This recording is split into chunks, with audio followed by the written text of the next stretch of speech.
protection. Authority. Recently, I had an epiphany. And it didn't shock everyone else, but it shocked me. The epiphany was that I don't respect authority.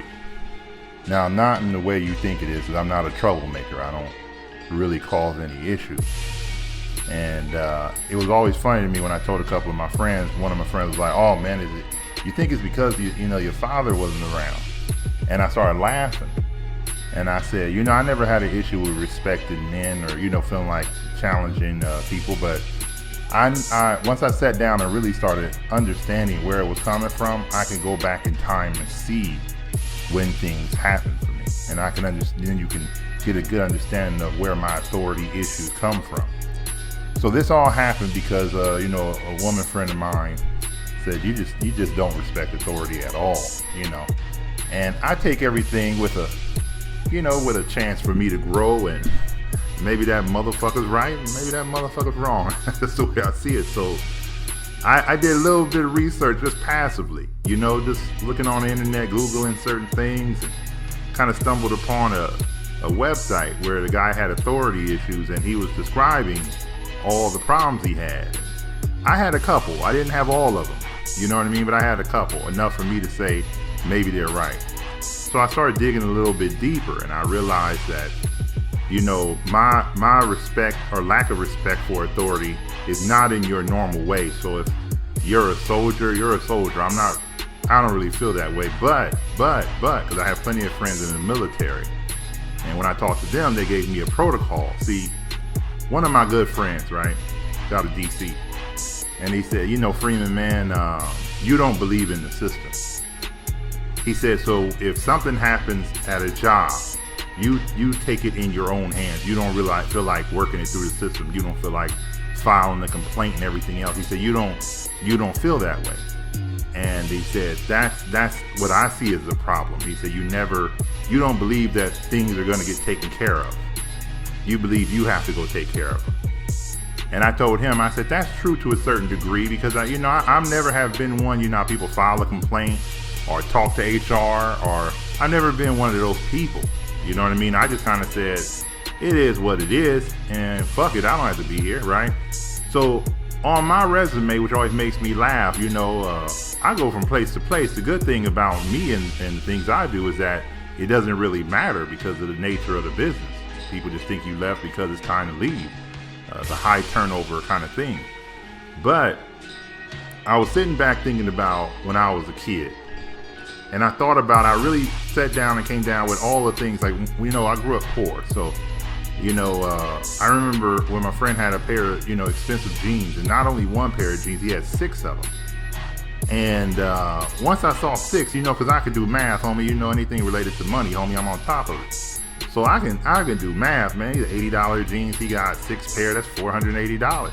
Damn, homie, I barely got any McDonald's money. That's like 2-3 weeks of my bunk ass check at McDonald's, right? So I'm kind of doing the mathematics, but after that moment, I became a better worker. What I mean by that is, this is the means in which I get to change my life. I'm gonna take it real seriously. So the second instance came up at the same McDonald's job. I was, graduating from high school. And I never had nothing, but I got like a 10-cent raise the last month I was there. And I said, why I never got a raise? Well, you never asked me. Kind of things like that. And that kind of stuck in my brain. You understand what I mean? It's just, so I went on, and I could give you another one. I came home from college. I was like 19 years old. And I was working full time. And this white guy, you heard these stories before. You've been listening to Rise and Grind. The dude fired me for no reason. Right? And it just changed my mind. So all of this authority issues that I have are not related to regular authority, like I'm some troublemaker and I don't respect, the law or some dumb shit like that. I don't have no rebellious streak in me.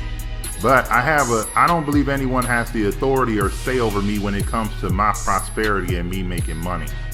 So whenever I'm at a job or gig or wherever I'm at, once we cross the line, and I mean the line is crossed, I'll give you a good example. So you might work and someone will say, hey, Freeman, we need you to stay a little bit later. Some people say, okay.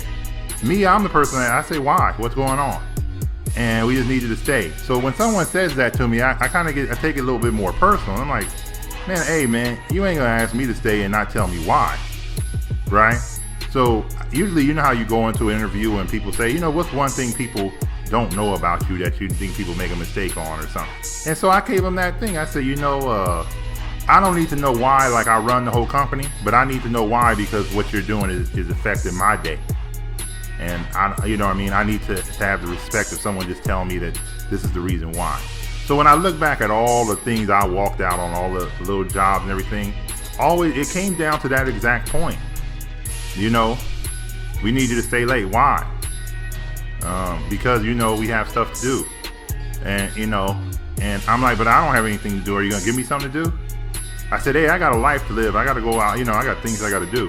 Well, you know, we just need to stay. So, of course, you know me, I'm defiant. You know, at that point, I just when the person walked away, I turn around and walk out the fucking door, man. I know on my paperwork I'm good because you can't make me stay without no reasonable stuff. But of course it causes a problem. And you know me, I'm up for a fight. Well, you don't know me like that, but I'm up for a fight.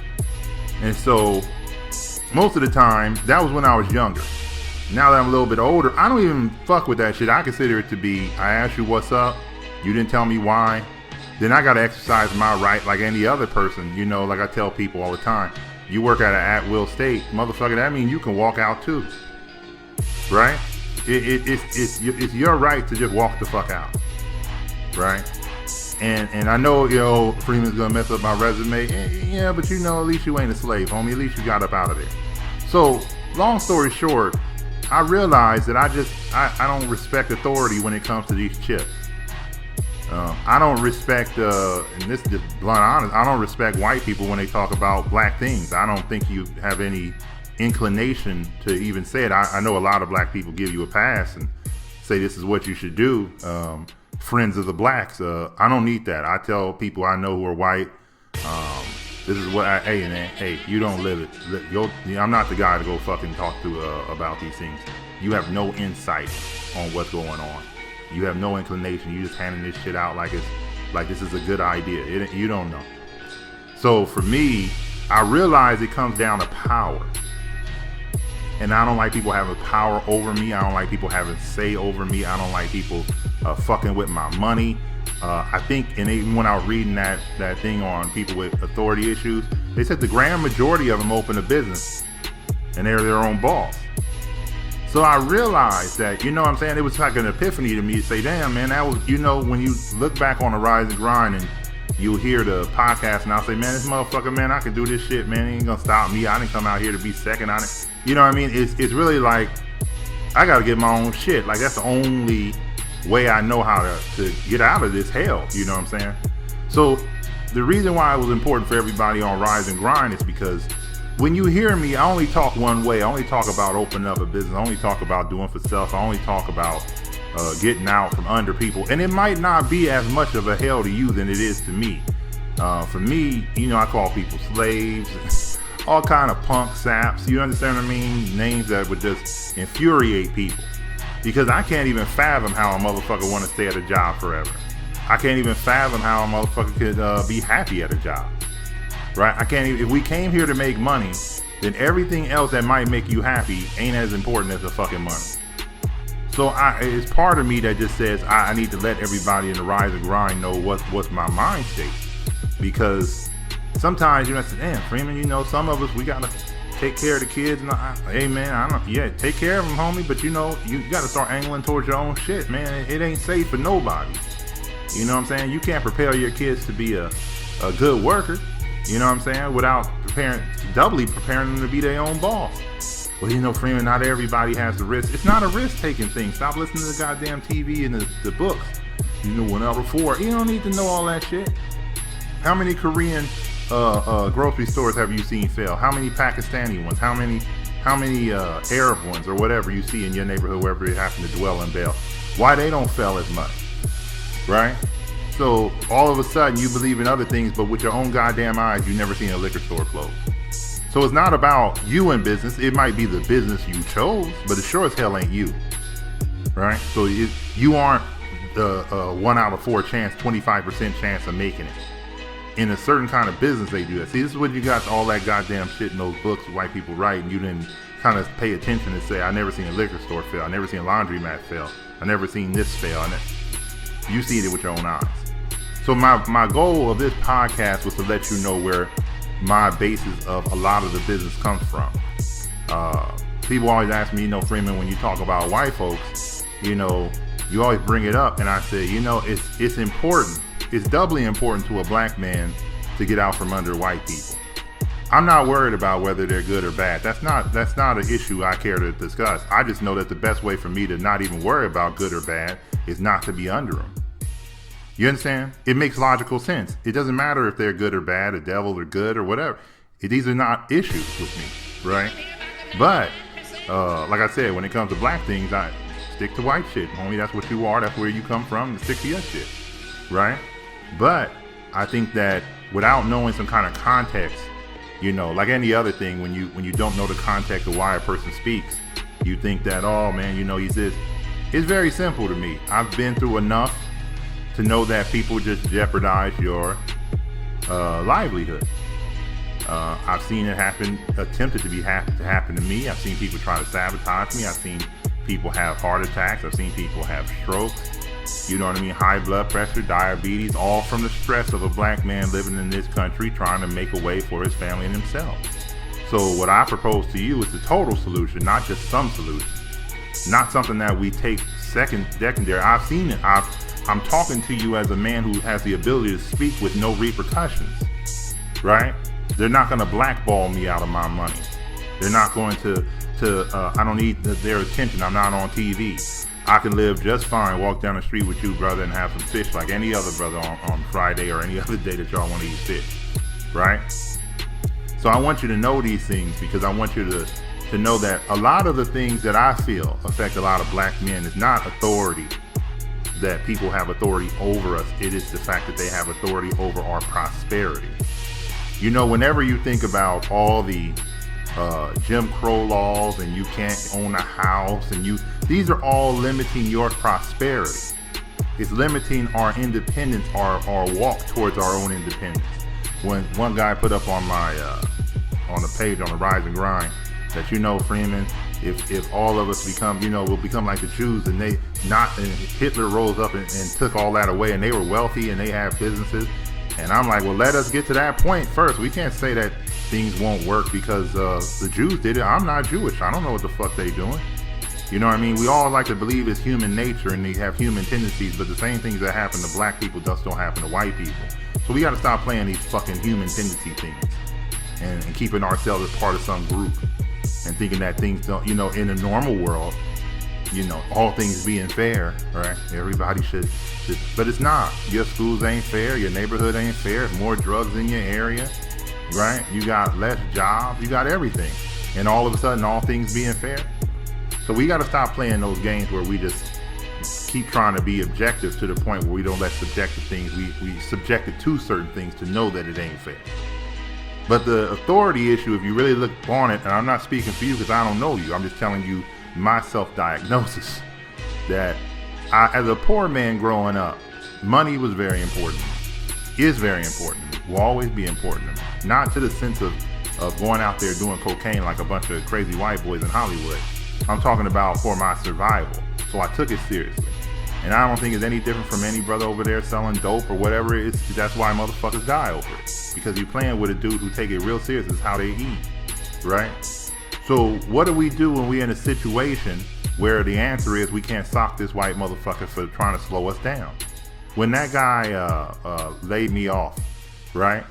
I went into a certain tailspin, but I was always pushing myself, always keep my eyes open. I'm not like everybody else where they sit there and say, I got a good job. Man, I check the damn things all the time to see if something else popping up. Because I'm going to move up and there is no love and I'm not going to relax and say I found me a good white person to work under. That shit is just slavery 101. I found a good master. I don't believe in that.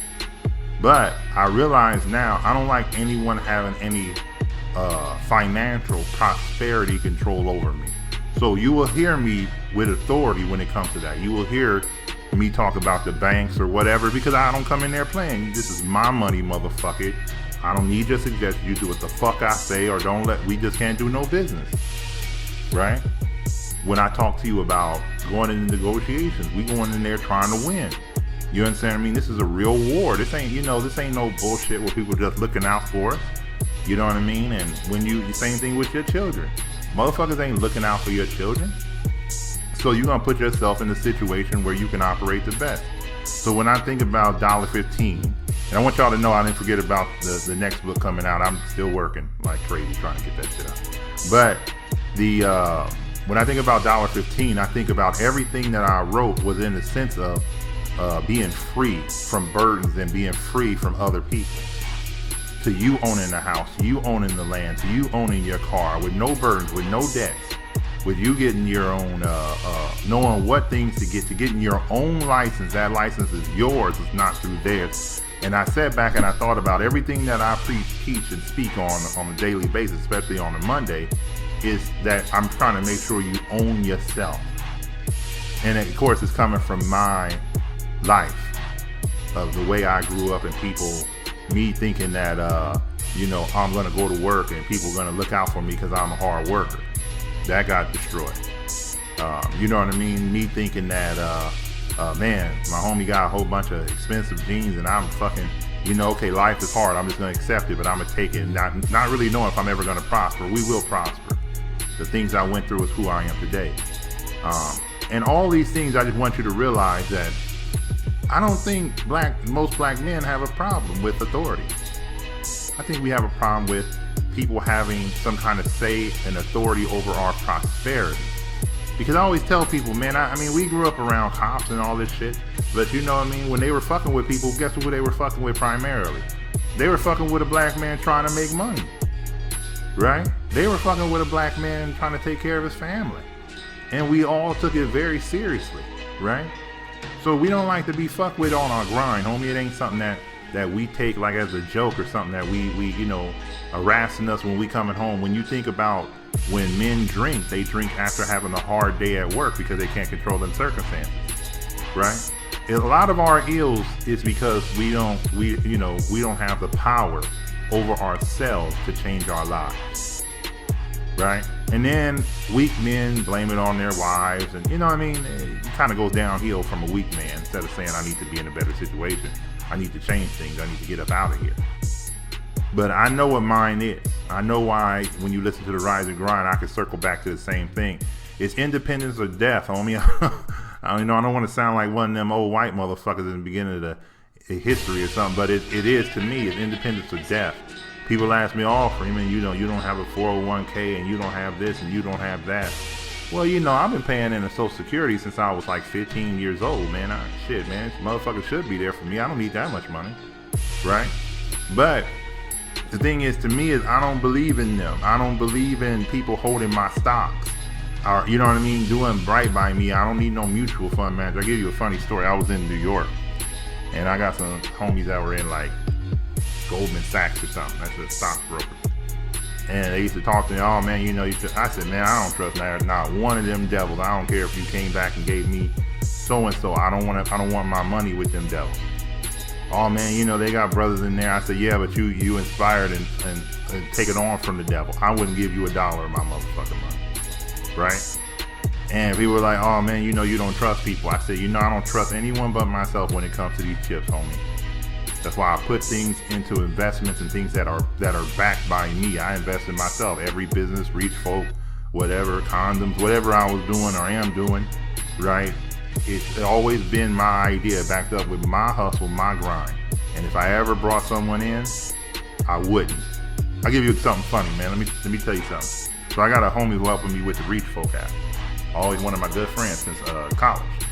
And he's like, Freeman, the app is going to do well, man. We should get some investors and we should go to these things, little incubators. I said, I can't do that, homie, But damn, Freeman, sometimes they just want 2%. I said, when the devil get 2%, man, he gonna want more. That's just him to get a starting thing. I said, it's like taking out a girl. If the girl lets you put your arm around her, man, next thing you know, you grab her for something. Homie, it's just one thing leads to another. Well, I know you don't want any partners, but we can't, in order for the thing to grow, we need these people. I said, hey, homie, I just need to know what the incubator provides. Then we can go hire those people. So when I was doing my other business, I always had to hire truckers and other people. they didn't get a part of the company. See, in this new world of Shark Tank, everybody think of business is to give up pieces of your company. You see it every day. Here goes 30% for this much money. Here goes 20%. How about, man, if you need money to do marketing, why don't you just save some money and get a marketing team and you don't have to give them shit? See, I don't want nobody over me. I think that's where, if it ever becomes somewhat of a rebellion, I don't like the idea of it. When my family members and people were in the service, they used to tell me not to come. They knew my personality trait wasn't going to be good, right? Because I wasn't going to say, sir, yes, sir, to a dick-ass motherfucker. I wasn't going to say, man, fuck you, homie. I knew that wasn't in me, all right? So when you hear me and it feels like I don't respect authority, if I saw your father, your mother, your sister, your brother, I would acknowledge them and respect them, right? But if we ever sat down when it comes to money, motherfucker, come on, homie. That's why I try not to do too much business with people, because I know it's war, and we can't handle war. So I only got a couple of friends that understand me, and we can sit back and say, you know, this is mine, so I'm gonna do it my way, and then we still go back and we cool later. Just remember that this is just a special podcast, a self-diagnosis of your boy Daniel Freeman, and the angles of which are brought to you on Rise and Grind. Next time, partner. So the question is this: do you stay under the authority of God,